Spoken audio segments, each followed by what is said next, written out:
Hi, I'm Brett Parker, multimedia specialist for Snack Food and Wholesale Bakery.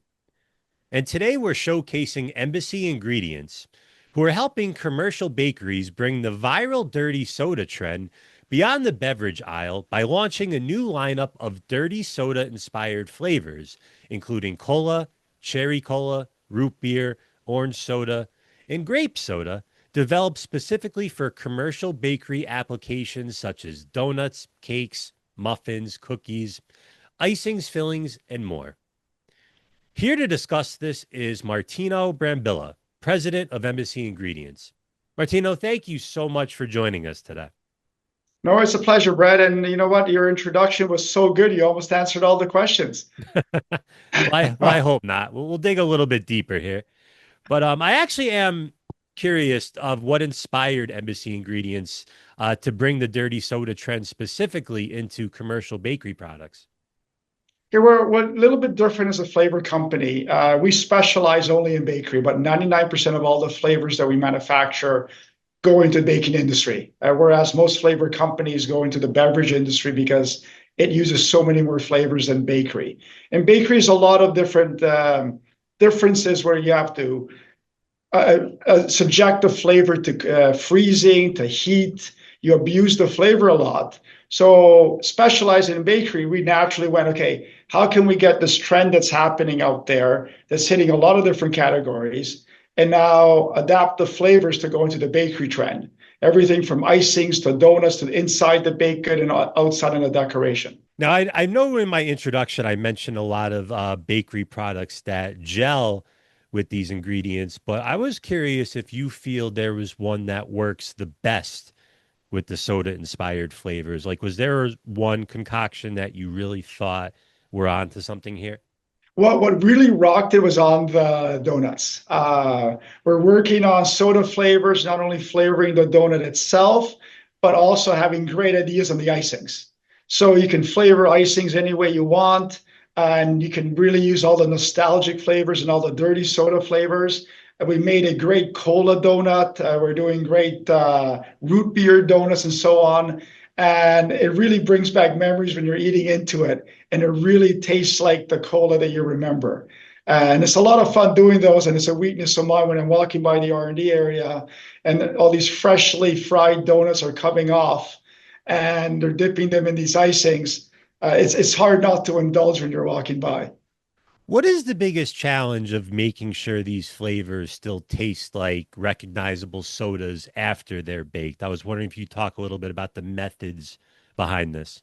Well, it's you know what, we have a lot of flavors and staff that really do this day in and day out. And if we're flavoring something, let's say root beer, and if we want to flavor the batter as root beer and also the icing, sometimes it's a different flavor that we have to use to give the same taste because the icing is not going to be subjected to the same heat as the donut is. It's not getting fried. So we really adjust the flavor to the sweetness of the product, to the tolerances of what it has to do for freezing. So a lot of our customers need 9 months shelf life in the freezer.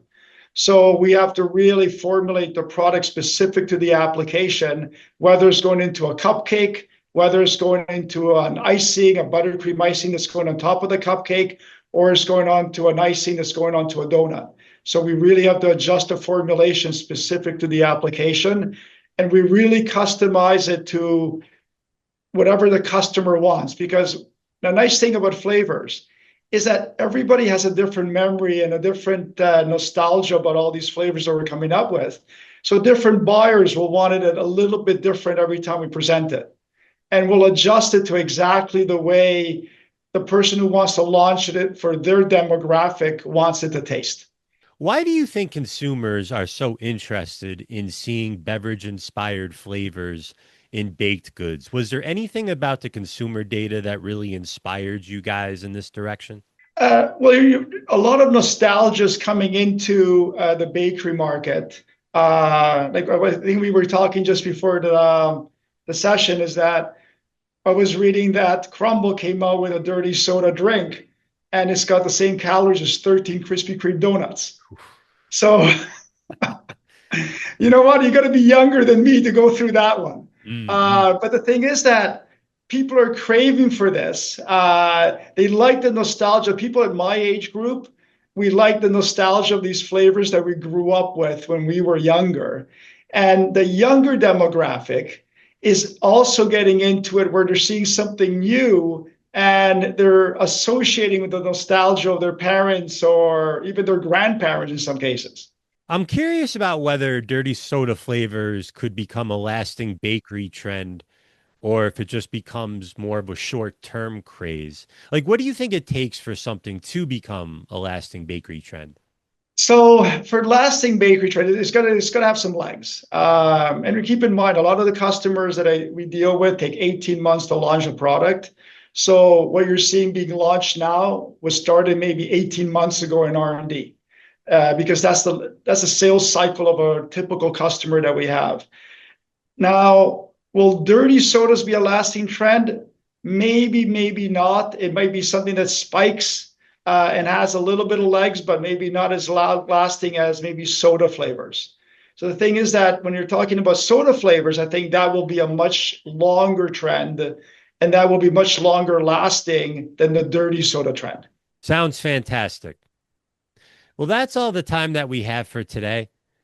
Martino Brambilla of Embassy Ingredients, thank you so much for your time. We really appreciate it. Thanks a lot, Brad. Appreciate it. And thank you all for watching.